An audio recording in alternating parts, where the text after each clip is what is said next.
Sami. What's going on with Sami right here? Is he gonna turn heel soon? Or is he gonna be a good guy the whole time? Oh my goodness, this episode was good.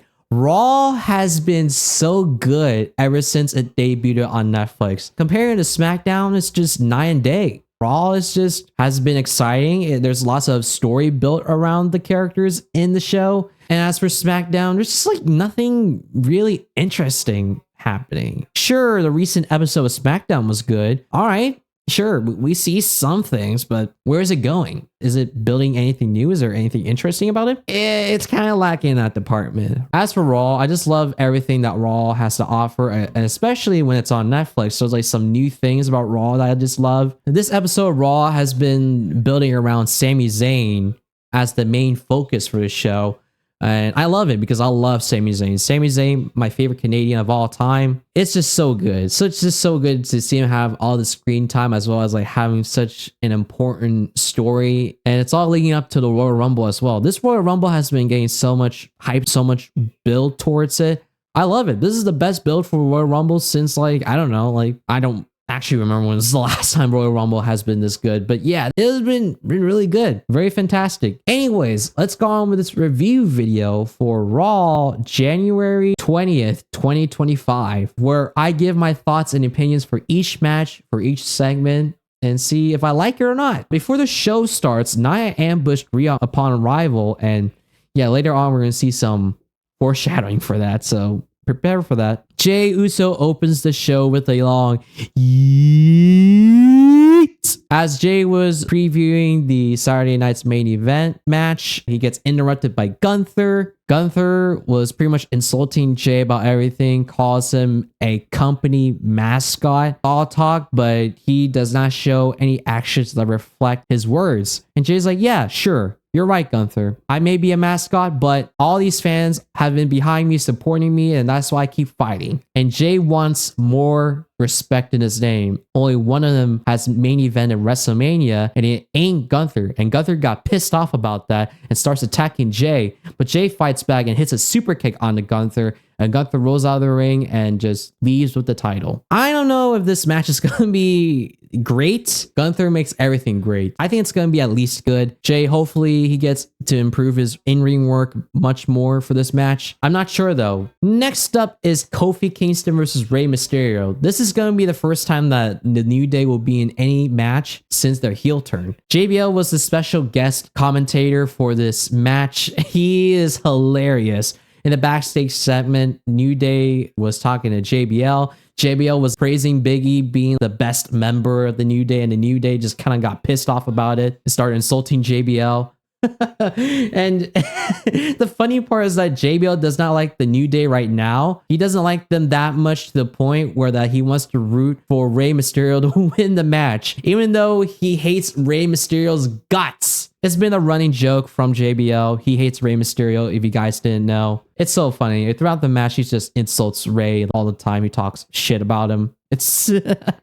JBL, I missed you, man. Back to the match. I mean, Rey Mysterio is the perfect guy to be the opponent for the New Day. Well, specifically to Kofi Kingston. And it's weird to see Kofi Kingston being the heel because of like the new attire, the new gimmick, just like his looks. It's all weird, but it's all in a good way though, because like, you know, it gets you interested. It gets you to see what Kofi's going to do, you know. Throughout the whole career, Xavier and Kofi were good guys during the New Day times. As of right now, they're the heels. And during the later parts of the New Day, as a babyface, they weren't really that interesting. But now we see them as heels. I'm interested. I want to see where they're going with this. And maybe one day they get to be champions, whether it's a tag team champions or it's going to be the singles title champions. I wouldn't mind seeing that. That'd be really freaking awesome. At one point in the match, Xavier was caught interfering with the match and then the ref kicked him out. And then after laying some false finishers like the 619, the frog splash and all that stuff, Rey rolled up Kofi and then won the match with a silly little sneaky pinfall. And then as Rey rolled out of the ring, Xavier attacked Rey from behind, and then the New Day was beating up Rey Mysterio, and then LWO saved Rey and chased out the New Day. But then the New Day came back in and attacked Joaquin, and then they just run away again. Damn. I'm not gonna lie, the hero run is doing pretty well so far. I'm very invested into them. And of course, Rey did such a wonderful job as the opponent, but should Kofi won that? Maybe, but I don't mind because I mean, I feel like Ray has been losing a lot. We see Karrion Kross and Scarlett doing a interview after the Y6 incident and all that stuff. Karrion is looking for other people to spy on, like CM Punk or Seth Rollins. And later on in the night, he does creep on to Seth a little bit, trying to spy on what he's trying to do. But enough about Karrion Kross. It's time for Sami's promo segment. He announces his entry for the Royal Rumble. He talks about his dreams, his goals, career, and just recaps everything about it. He says that, yeah, sure, the world championship, he doesn't need it because all the people that are supporting him, he feels like it's enough because of how much it means to him. But then he gets all fired up, gets very emotional, saying that, but damn it, I want the championship. If Sami wins the Royal Rumble, I mean, I wouldn't mind it. He's like probably one of my top picks to win the Royal Rumble. Not my biggest pick, but he's like up there. I would not mind if Sami gets a huge push to main event WrestleMania. It's really cool. But speaking of WrestleMania main event, here comes Kevin Owens. Sami was expecting KO to beat him up because Sami teamed up with Roman, but Kevin's like, no, that's not why I'm here.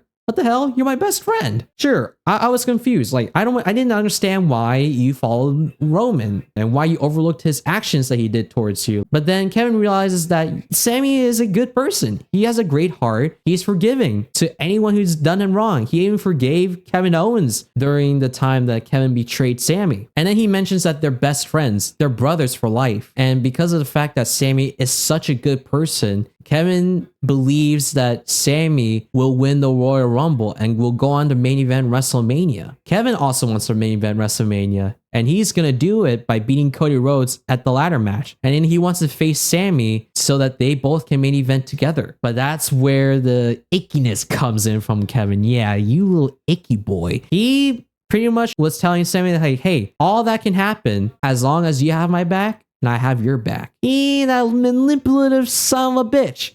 He's trying to be deceptive. He's trying to get into Sami's head by peer pressure. Very interesting segment. Like, honestly, this is probably my favorite segment of the night. Sami Zayn was such a central character this episode. I love the storyline that's built around Sami. All this intriguing parts. Is Sami going to turn heel soon to help Kevin? Like, is he doing it because he's getting peer pressure due to their friendship? That's very interesting. And then there's like a backstage segment between Braun Breaker and Sheamus doing an interview where he's like, I want to win this championship. It has been missing from me. And then Braun Breaker just shows up, confronts Sheamus, is like, you're never going to win this title and you better retire. And then Sheamus gets all angry, pushes away Braun Breaker, and then we see Braun just laughing. We see Bayley versus Nia Jax, and then before the match, Bayley confirmed that she's moving to Raw, and she's going to be participating in the Royal Rumble this year. We see Roxanne Perez sitting at the front row again, just like SmackDown,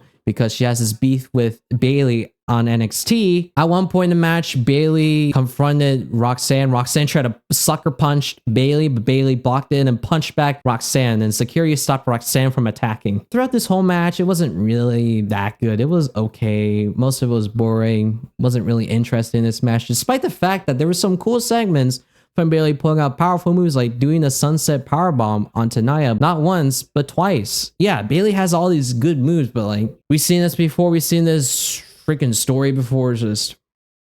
But yeah, Nia pretty much beat Bayley with an Annihilator and just won the match. Nothing too special from this match. But after the match, Rhea Ripley comes out, attacks Nia out of revenge. Security tried to separate two, but it became more chaotic. And as they were separated, Rhea challenged Nia for a championship match at Saturday night's main event. Well, I mean, Rhea's the champion, but still, she still challenges Nia. We've seen this run before. They fought each other at the Elimination Chamber, so hopefully this match is better than the Elimination Chamber. I doubt it, but Rhea is a good wrestler. It might be a good match. And here comes the Kids Club segment, the Judgment Day segment that no one gives a shit about. Finn, my boy, my dog, Finn, please leave the Judgment Day, please. It'll probably save your career or something, dude. Like, come on. just do it. But however, there's some interesting segments in here. Finn's not going to show up next week for the tag team championship match, so Dom suggested that he replaced Finn for the match. Liv hopes that Dom is successful in the championship win, and Dom is going to make it all up to Liv. And then they went off to someplace else. Ew!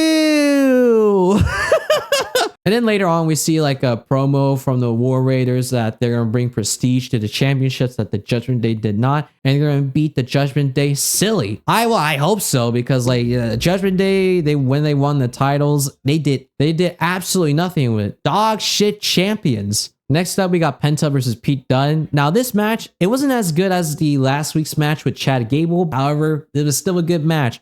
Lots of physicality, lots of brutality. Pete Dunne gained some screen time. That's wonderful. Penta, as always, I love his selling from all the finger joint manipulations. Penta does some good moves, gets the crowd excited. The crowd was into this match. Penta hits his finisher onto Pete and then wins the match. Very solid match, very good match. Another showcase from Penta. I was a little bit worried about this one because last week it had Chad Gable, who was a splendid opponent for Penta. This time it was a different opponent, and I feel like Penta did pretty well. And then we have CM Punk's interview segment where he was just blasting off. Punk says that he's going to make this Royal Rumble different by making history. He's going to win the Royal Rumble no matter who's in front of him. And he thrives when there is pressure, when there's competition. And he's at his best when the fans are supporting him. He calls out opponents like John Cena, Roman Reigns, Drew McIntyre. He even mentions Hulk Hogan. He says that if Hulk Hogan gets into the ring, he's going to throw his dusty ass over the top rope and he's going to kill Hulkamania. Like, he was unfiltered with this. And then, he might call a favor or two when he needs it, but expect him to win the Royal Rumble match when he does. That's very fired up, very passionate. This promo is just excellent. It's so great to be a fan these days when CM Punk is wrestling. And then next up, we have a match between Pure Fusion Collective versus Damage Control. I expected the worst from this match. Honestly, this is a decent match. Much better than I thought. They did pretty well. All four women did pretty well. Io Sky, of course, never ceases to amaze me with her moves. And yeah, it's just like seeing Dakota back into wrestling since the Intercontinental Championship match. It's great. You get to see more screen time from Zoe and Shayna, even though their team is just meh. It was an alright match. It was pretty decent. I enjoyed it. Io hits the moonsault onto Shayna, wins the match by pinfall. Finally, we get to the main event of Raw, and this is the WrestleMania rematch between Seth Rollins and Drew McIntyre. Lots of storytelling in this match, lots of physicality, all anger towards each other, some personal issues between each other. Great match. I love the fact that this is different from the WrestleMania match, but it's not really that hard to make it different, so it makes sense that it's going to be different. But the coordination for this match is just so smooth. These two can work well together in a match. It's just a classic match. Everyone watching this match will probably remember it. Like, yeah, this is a type of thing that you need to see from Raw and SmackDown. Not like the biggest match in the world, but make it meaningful, impactful for the show so that fans will remember it and fans will be like, oh, this is interesting. It's building towards something. And this is what this match exactly does. This is a pay-per-view event match from two of the top stars in the company. It's a wonderful match. They hit some false finishes onto each other, and then eventually Seth rolls up Drew McIntyre for a pin and wins the match, further spiraling Drew's career right now ever since losing to Jey Uso. But after the match, Drew beats up Seth, and Sami tries to come for a save, gets thrown off a little bit by Drew. Then Drew picks up Seth and warns Seth, we could have been friends, Seth. We could have been allies, Seth. But instead, you choose to be selfish. And they're at the corner, and then Sami is trying to wind up for a haluva kick on the Drew, but Drew dodges it. And then Sami hits Seth instead with a haluva kick. And oh, this is an interesting ending. Drew rolled out of the ring, escaping from those two, laughing off. And yeah, this is the interesting part about Sami once again. Is Sami gonna lose his friends? Is Sami going to turn heel? It leaves a good cliffhanger. A very good cliffhanger. And to see Sami Zayn being the central character of this episode, that's great. I want to see more of that. The build up, the hype for Royal Rumble has been unmatched. All storylines coming in together, all the personal rivalries that are going towards the Royal Rumble match. It's exciting. This is how you build the Royal Rumble. This is how you get people excited to watch the Royal Rumble. I love it. And it's interesting to see where Sami goes from here. I don't think Sami's going to turn heel this soon, but that's an intriguing part that we're going to have to see if there's going to be choices left by Sami. Sami once again, dude. That's just wonderful for Sami. I love Sami, man. Anyways, enough about that. That is my review for this week's Raw. Great matches overall. Some okay to decent matches here and there. Good segments. Actually, no, not good segments. Great segments all around. Great build up towards the Royal Rumble and Saturday night's main event. Raw is the show. After 3 weeks, I feel like Raw is the flagship show of WWE, especially when it's on Netflix. Like, come on.